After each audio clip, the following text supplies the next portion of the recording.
Good morning, good afternoon, good evening, everybody. Welcome to this episode of the Note Closer Show. My name is Scott Carson. As always, I'm excited to have you. It is the Monday after St. Patty's Day, so hopefully everybody had a good time this weekend. Safe time. Didn't get too crazy and out of hand. Kind of took it a little bit lighter this weekend. Got a little bit of workout in. Got a Cap City Comedy Club. Had a little bit of fun. Kind of took it a little bit easy yesterday. Working on some final preparations for Note Camp that's upcoming here in 2.5 weeks. We're so excited to get just about finalize the schedule for it. For those that are interested, you can check out NoteCamp.Live. We'll have the updated schedule in the next few days on there. It is always interesting trying to herd 30 plus cats and speakers, and some people are speaking at another event at the same time. So coordinating that to get everybody scheduled in, so it's a win-win for everybody. We are excited about that. It looks like it's be our largest one yet, and we still have 2 weeks till we hit that point. But today's topic on the No Closer Show, I had a couple people, I guess, that are new to our network, new to our Note family, who wanted to find out a little bit more about my journey, how I got into the Note business. Kevin Stroop, good morning, everybody from Indianapolis. Yeah, bud. I look back at my path into the Note industry and what's happened, especially over the last decade, and definitely I have learned a lot from my failures more than I have from my successes. It all kind of started, I grew up in a small South Texas town. My dad owned the local hardware store, so I grew up with an entrepreneur bug. Went off to college, was going to be the next Dan Patrick from ESPN. That changed as I realized that, I didn't really want to do that, I don't think. And I ended up getting a business degree. I graduated from Southwest Texas State University, go Bobcats, in 2001. Married college sweetheart, went to work. First job out of college was Enterprise Rent-A-Car. That was a big mistake. Quit that after 90 days and went to work for a company called Verizon Wireless, where I was very, very good at that job. Pretty much led the state and activations for a while. Made a lot of money, worked a lot of overtime with that aspect, but was really good at sales. And I was interested in finance. So about that time, I'd read the book Rich Dad, Poor Dad. And that really set off the entrepreneurial fire inside of the bug, I guess you could say, like for many people. And so I started exploring other things. And I had a very good fortune that a buddy of mine, Boyd Pops, acquaintance I guess I sold him a cell phone.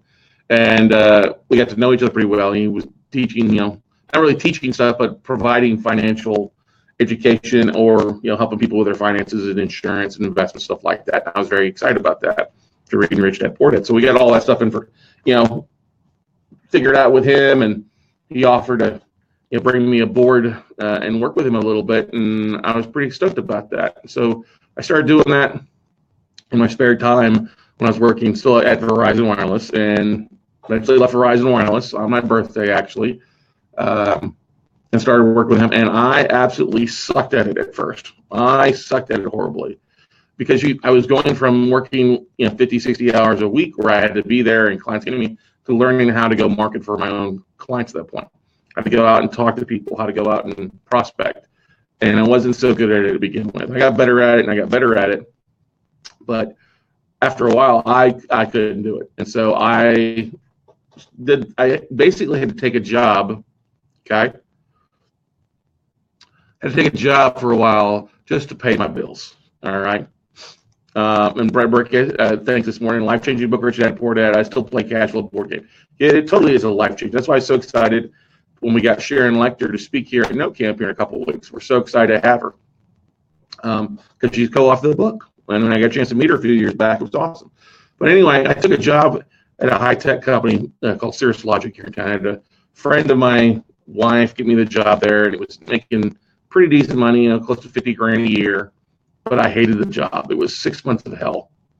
I worked with engineers all day long, and nothing against engineers, but to have a meeting about a meeting for a future meeting when I was in charge of dealing with the worldwide sales guys and logistics, and it was not my cup of tea. I mean, it served a purpose, and by serving a purpose, what I mean by that is that sometimes when we need to pay bills, you've got to take a step back. I didn't give up on my dreams. I took a step back from them to kind of reshape shift my focus to get things settled under me a little bit better, a little bit more of a better foundation, and reapproach my dreams. And that's what happened. So after working serious for 6 months, I reached out, started interviewing in the financial world again, because I still had my 6 and 63, my Group 1 insurance and some other things. I started interviewing at banks and got hired on at Bank One, which later became JP Morgan Chase. And I really enjoyed that. I was like a duck to water on that job. I enjoyed talking with people. I enjoyed sharing with them the stuff that I'd learned about finances. I was a top banker here in Austin. Did all sorts of great things, perfect scores and secret shopping, and great commission checks and opening accounts. And eventually they put me on this sea of blue, they call it, the people that go around and open all these different branches here. I really enjoyed that. That was a lot of fun. But I kept realizing that after a while, especially after a year working at JP Morgan Chase, that there was a ceiling up there. I could only get to where I wanted to, or those that are good, they keep wanting to put you in either management, which I did not want to be a manager, or they want to put you in commercial banking. I didn't really want to do that. I really liked the aspect of helping people. And I had sat down a while back and really drawn out kind of where I wanted to be long term of different things, and realized I wasn't ever going to get there in JP Morgan. It's not, it was great, don't get me wrong, making good money, but I kept wanting to do more. All right.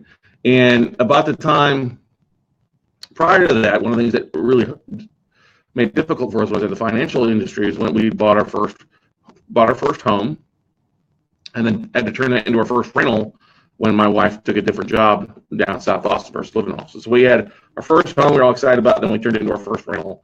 And we got really inundated with a lot of things. The realtor didn't share with us that there were going to be all the expenses, and I wasn't financially literate when it came to rentals anyway.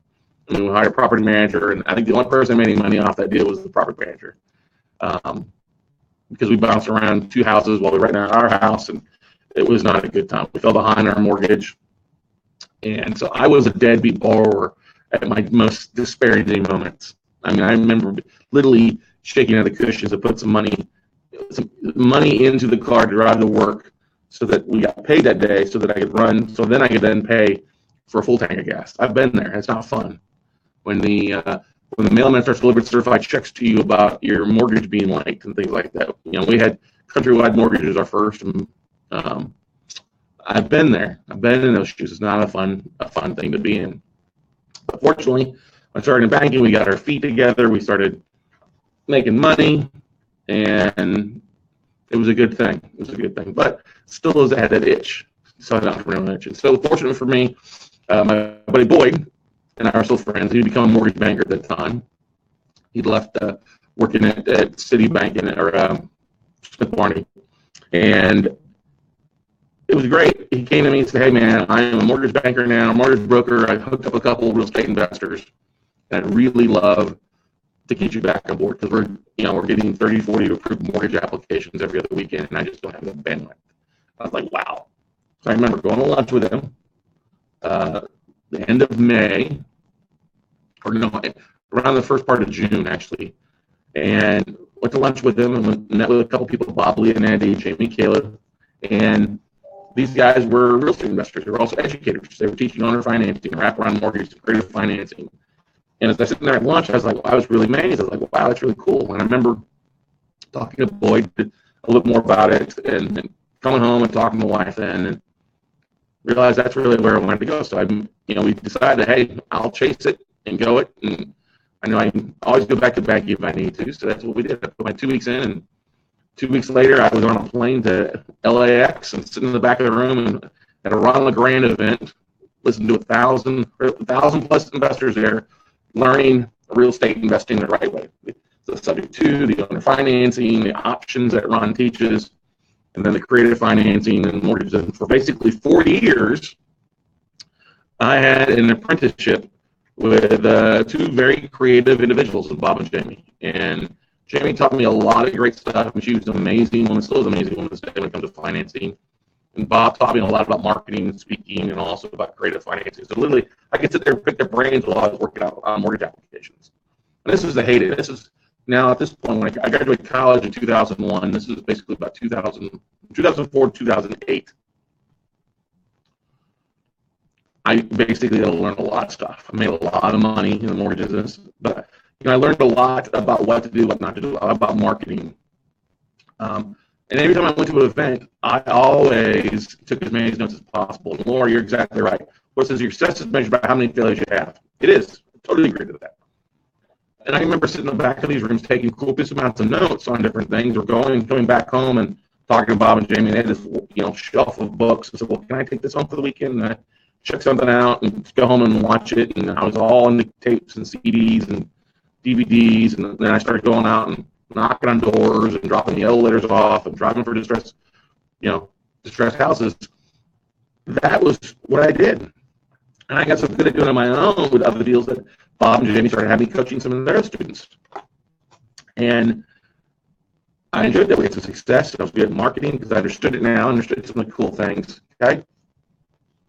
And started really doing some cool stuff. Started traveling a little bit in coaching as the mortgage industry kind of slowed down a little bit. And then in 2009, I basically told the boys, listen, I'm going to leave the mortgage. And at that point, we had moved into a different office. One kind of split off a little bit from the started his own thing. And I was still doing mortgages, but I was spending a lot of time on the road traveling. At the point, I can't really do two things and not make as much in the mortgage industry. And this is literally the time of The Big Short. I can remember New Century going out of business. I remember Option One failing. And I was like, those are the days. This is a big sign I need to get out of the mortgage industry. Sure enough, I left the mortgage industry, but I started being a real estate full time. I had retired my wife at that point from her job as a working with autistic kids. She got a real estate license, and we were buying and flipping homes here in Austin and doing all the things that we learned in classes and going out and teaching people. I was on the road maybe 2 weeks out of the month going out and coaching people, but also doing stuff here in Austin and just doing some really great stuff. It was a lot of fun.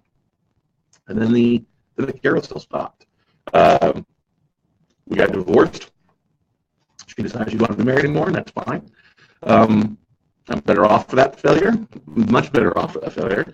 But there was about a year there that I was trying to find myself. Because I don't know about you guys, if you've ever been through a divorce, been through heartbreak like that, it takes a little while for you to kind of readjust your north, find your true north again. When you are building dreams with somebody and suddenly that half of it's gone, or that partner in your foxhole's not there anymore, it makes it really difficult. And so for a year, I basically almost traveled nonstop. I remember I was on the road basically 10 weeks, 13 weeks straight at one point because I didn't want to be home. We got divorced. It was minimal. We sold our house in Austin. I had other houses to move into, other rentals and stuff like that, so it worked out fine. And I started finding myself. I started figuring out what I wanted to. Well, things started hitting the fan in Austin. I stopped coaching with Bob and Jamie. I went off on my own and said, I'm going to start doing the business myself. I started focusing on my own investments, like some rentals, flips. But then I bought a couple high-end homes here in Austin that were worth $300 when I bought them for like $180.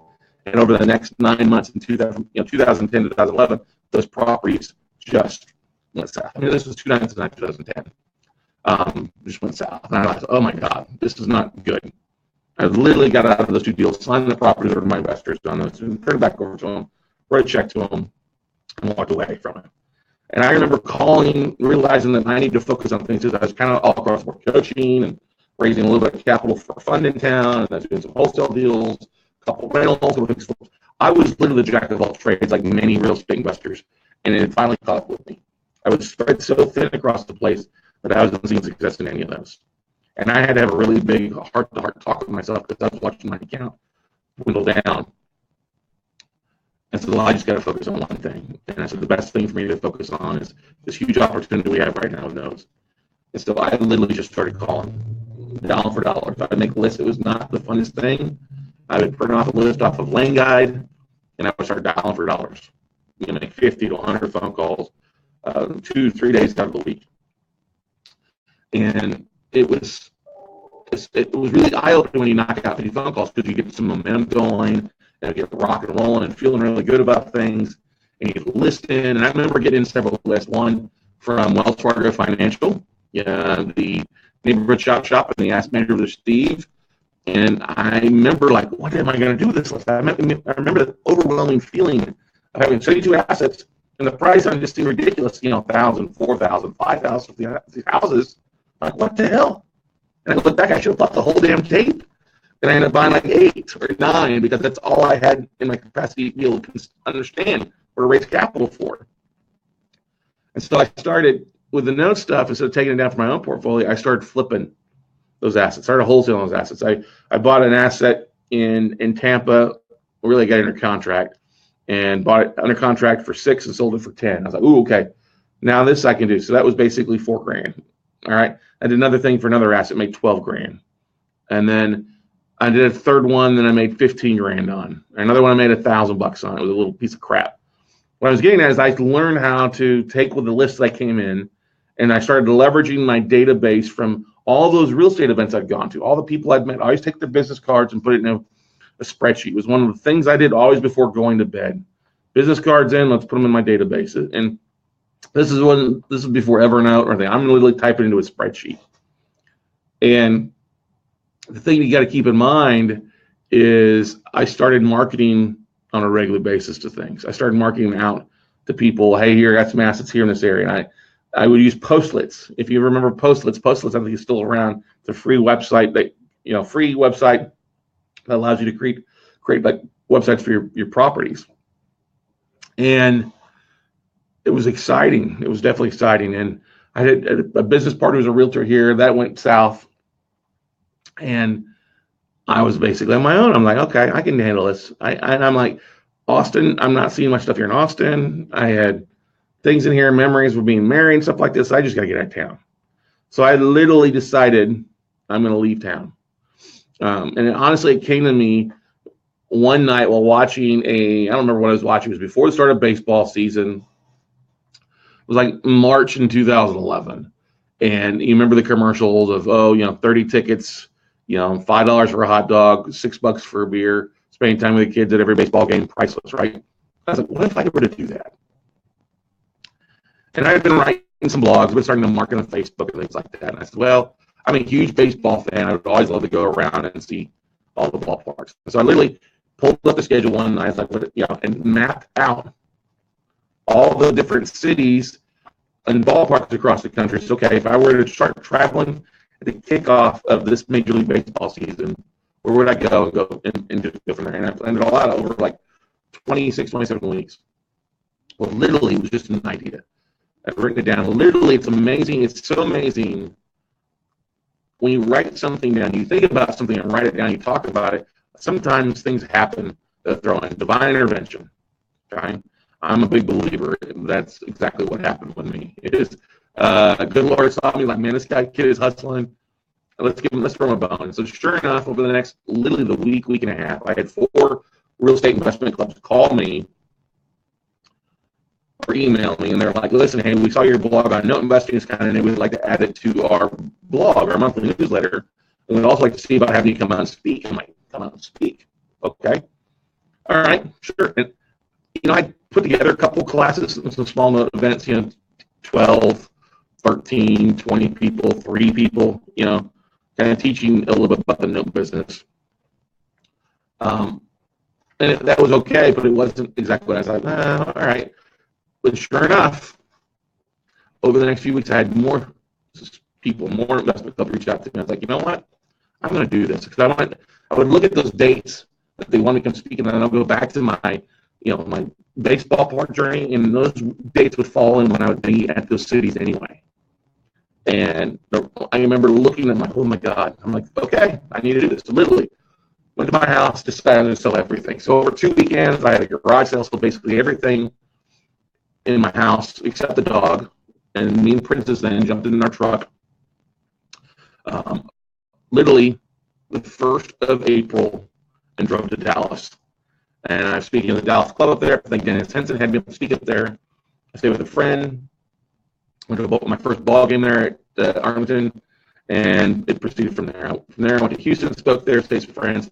From there, I went to New Orleans and spoke at the New Orleans club. From there, I went down to Alabama and then over to Florida, and literally for 3 years nonstop. I mean, literally nonstop, I was traveling. And I can tell you that I learned more in that time of being on the road than I have at any other time. And made a lot of great friends. I closed on a lot of cool deals. Just literally had faith in myself. People thought I was crazy. My mom's like, when are you going to get a real job? My family's like, I don't know what else Scott's doing. Because they could see me down my financial point and my low point, and they're like, oh, when are you going to get a real job? When you go back to banking, you're so good at that. Why don't you go back and get a job and benefits? I was like, Mom, you have no idea. I mean, in that time frame, some of my low points, I'd gotten notes from Capital One. We flipped an apartment complex, wholesaled an apartment note in literally 24 hours, made 35 grand.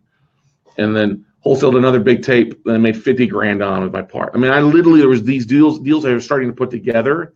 I knew I could do this, and I believed in myself. I wasn't afraid of failure. I could eat ramen for 30 days straight if I needed to.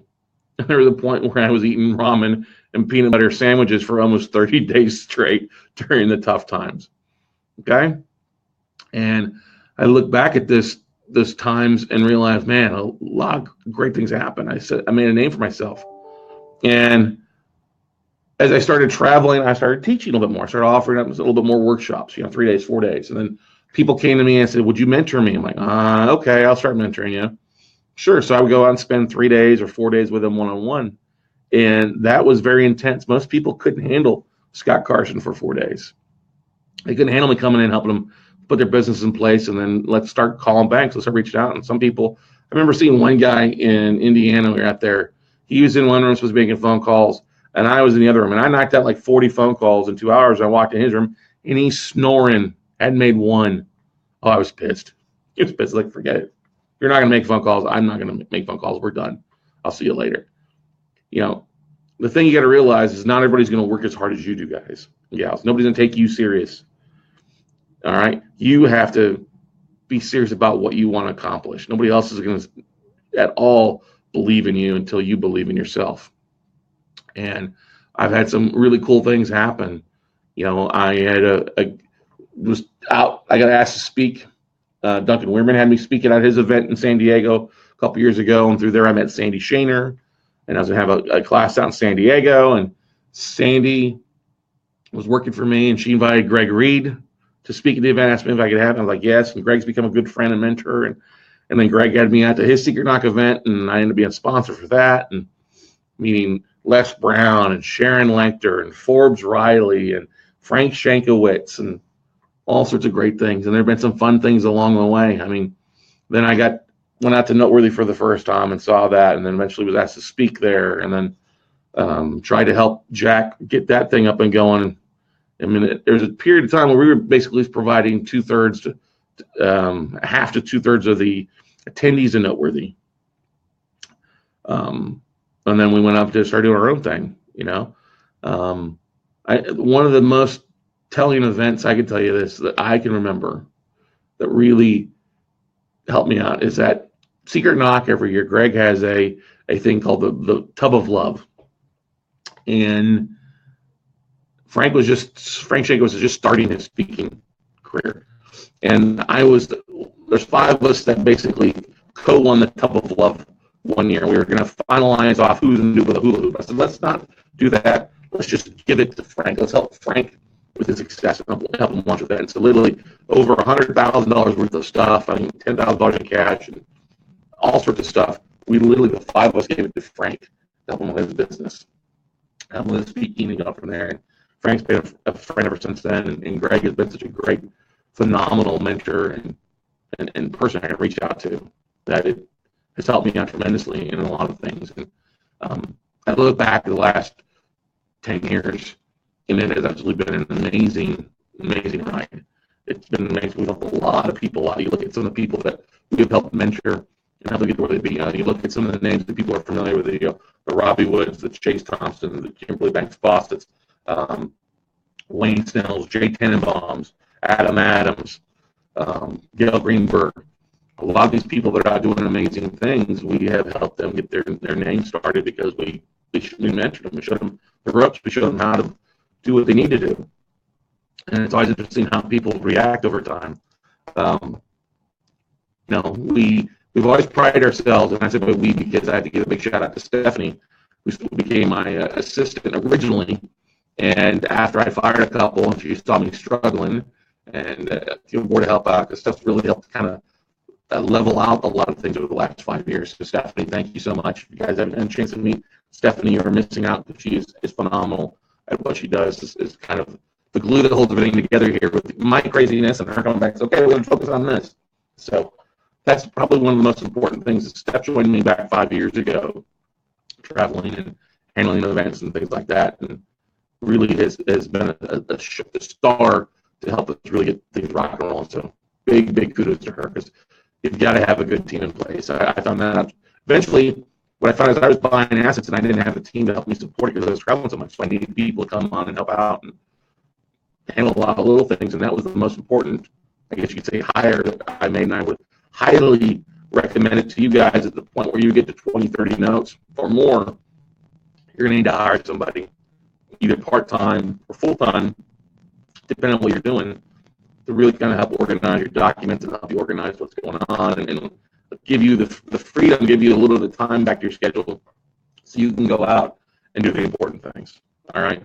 So my biggest mistakes, I think, have helped me be a better teacher, be a better educator, and also a much better investor. The whole aspect of being focused. I have been down the road before where you're trying to do 5 or 6 things and it just doesn't work. And when I'm not talking to real estate investment clubs, I see that pain in investors' faces where they're struggling. They're trying to make money any way they can, and they're so desperate that they'll often listen to the loudest voice versus actually working through things. People that come across and promise people to get rich quick, or you can do, everybody can do this. You got to take some time and look at things. I'll tell you right now, the no business is not for everybody. Okay? If you're brand new to real estate investing, it's probably not the best place for it, because there's such a learning curve with mortgages and other things. It's, don't get me wrong, we've got a lot of education out there, and that's one of the things that I always promised that I would do. Is I'm so fortunate early on to have an apprenticeship with Bob, Leonetti, Jimmy Kayla, and learn so much, and I always promised to help out those that could in some form or fashion. And that's why we do so much with the videos. That's why we do so much with the education aspect of competent our past and present military and first responders to our virtual note buying workshop. That's why we love our mastermind group, because I've been a part of different groups that were supposed to be a mastermind working through closing deals and never closing a single deal. And that's just a waste of time. I want our students closing deals. I want our mastermind members taking deals down. And when you close that first deal, you build so much more faith inside of what you're doing. It's a phenomenal sight to see that the eyes popping in that faith and seeing people start to walk a little bit different. Like how Gabe Cass with Surf City Investors walks differently now than he did 5 years ago or 4 years ago when he first came up the board. I'm just very proud of the people that we've helped. I'm proud of the successes we've had. I'm proud of the failures, because our event, Note Camp, coming up in a couple of weeks, is born, spawned from failure. It spawned from us trying to put an event together in Houston that bombed. That I canceled because nobody signed up for it. And after $25,000 in marketing costs, that's a hard price to swallow, a hard thing to swallow. Calling up all this because, hey, don't jump on a plane, don't come on out, stay home, we're going to cancel an event. It's just not worth being here. But the respect that I gained from a lot of the speakers there, they've become really good friends. And so I have to, my journey over the last 5 years and 10 years has had its ups and downs. It's had its peaks, it's had its valleys, it has great things, it has its negative things. But I would not change too many things. I wouldn't change getting divorced. I wouldn't change going through those financial difficulties on the front end, because I'm not afraid to fail. Those things help build more character than anything else. Because I've been through a pre-foreclosure. I had a car repoed. I was taking over payments on a nice truck for my younger nephew and paying him, and he wasn't paying the underlying payment. And oh my gosh, that was an interesting time. That led me to going out and buying a note on a truck from a bank and taking the truck back. I will tell you this. When you have faith in yourself, there's not too many things that people can say to scare you. I'm not scared of really much of anything. I don't like snakes. All right, I don't like snakes at all. That's one thing. I hate snakes. But I'm not scared of failure. I'm not scared of overcoming obstacles. I'm not scared to look at things and let me figure a way to get this done. Because the beautiful thing about the note business is there's so many ways to approach it. There's so many ways to find deals. There's so many ways to raise capital. There's so many different exit strategies with your assets. It's hard to fail in notes unless you just don't do anything. And that's what I see, and what aggravates me a lot of times, to see so many people that have so many options and so many opportunities, and they just won't get off their ass to go do it. And that's the thing that frustrates me the most, is when I see somebody who has an opportunity, who has an amazing opportunity to make something happen, to get the word out or to raise capital or to market, and they just don't do it. That's what drives me insane.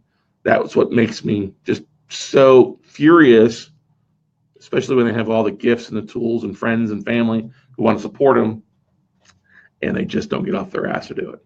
So my journey, guys and gals, I mean, I could go in a lot more detail. We don't have all day. I don't remember exactly who asked it. Hopefully that's helped you out to give you an idea on some things. But I started doing this like I teach. I started making phone calls to asset managers and did it on a repeat basis, and started to market and started to email to them. This is a nuts and bolts business that's sprung up over the last 10 years. Nuts and bolts mean doing the same thing on a regular basis. This is not rocket scientists. You don't have to be a rocket scientist to do this. It's not rocket science. I've seen a lot of people that are dumber than me make money in this business, and that's quite all right, because I'm not the sharpest tool in the shed, but my elevator does good all the way to the top. So if you give me in the words of the A-team, if you give me an hour, I'm pretty good. If you give me a day, I'm damn good. If you give me a week, I'm unstoppable. You are not going to beat me. And that's the way I look at it. Guys and gals, this business is amazing. Yes, is it changing? It totally is. There are a lot of changes taking place in the industry, I think for the good. I think we're going to see a lot of shakeup in the next 24 months. A lot of people getting out of the business, which is completely fine by me. They weren't meant to be in the business to begin with anyway. So I can tell you this, I will be this long run. It is my business. I love what I do.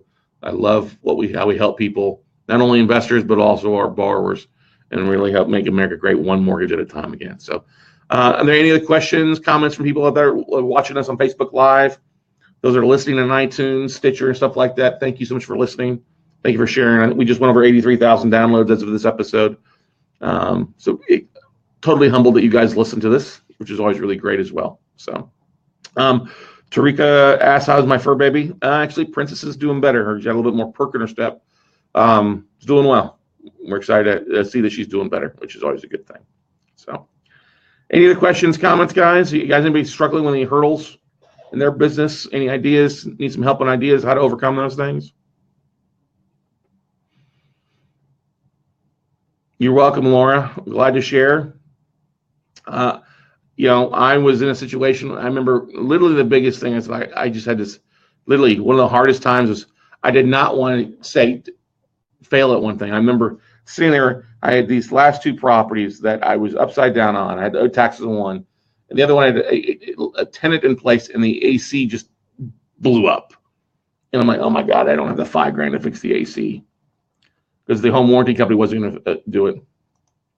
And I remember literally going to my investor and said, listen, we got to replace the AC. I don't have the capital for this. I don't have the money for it. I need you to help me out with this. Otherwise, I'm going to have to sign the property over to you. He's like, well, just sign the property over to me. I'm like, really? Yeah. He goes, yeah, just sign it over to you. If you can't handle it, you're not doing the right thing. I'm like, yes, please. And I remember signing those two deals over to my investors and feeling this huge weight off my back. It gave me a little bit of freedom to breathe, a little bit of freedom to go forward. All right. And sometimes we've got to do that. Don't hold on to properties that are dead weight. Don't hold on to things. And I think we all do that more so because we don't want to admit defeat, but sometimes it's okay to lose a battle as long as you win the war. Okay. And every deal is a battle of some sort. And sometimes you're going to win. Sometimes you're going to lose. Sometimes you're going to break even. And that's okay. Sometimes it's better just to walk away, take a little bit of a loss instead of a major loss. And so keep that in mind in your business. So Brett, thank you so much, bud, for saying that. This is a very wonderful story, very inspirational. Thank you, bud.